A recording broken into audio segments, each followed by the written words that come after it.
So no, I have no sympathy for what I did or for her. She can burn in hell for all I care.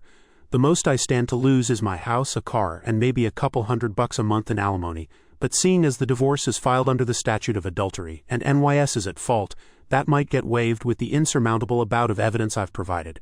As far as I'm concerned, she's dead to me, and I'm never looking back. Christmas Day was the first full day I spent in my new apartment.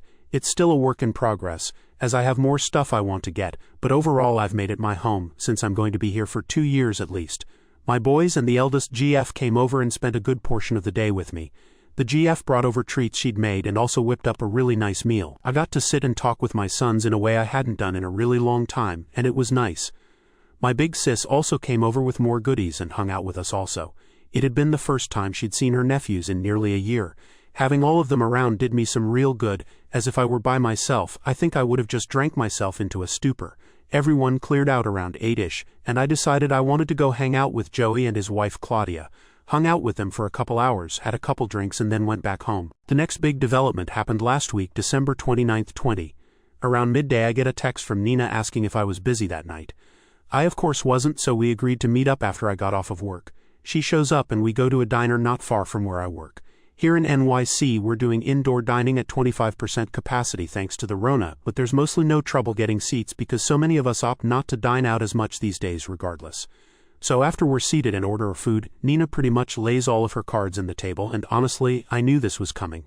She basically confessed that she's like me all the way back since we were teenagers, but never got the chance to tell me since Sue swooped in and scooped me up before she could. For context, I've known Nina longer than Sue by 2 years. As I mentioned, she's been the fourth point of my social square of myself, Oz, and Joey. We were the social outcasts in high school. The raver kids who didn't fit into all of the other cliques. Back then Nina had a weight problem and was diabetic. She was the heavy-set goth chick who was super cool but no guy would ever give a second glance at. But we always had chemistry. These days Nina is a personal trainer and yoga instructor. She was the ugly duckling who grew into one hell of a beautiful swan, if I must say. Long story short, we decided that upon the finalization of my divorce we were going to start seeing each other. And yay, I slept with her that night. Took her back to my new pad and we had a grand old time.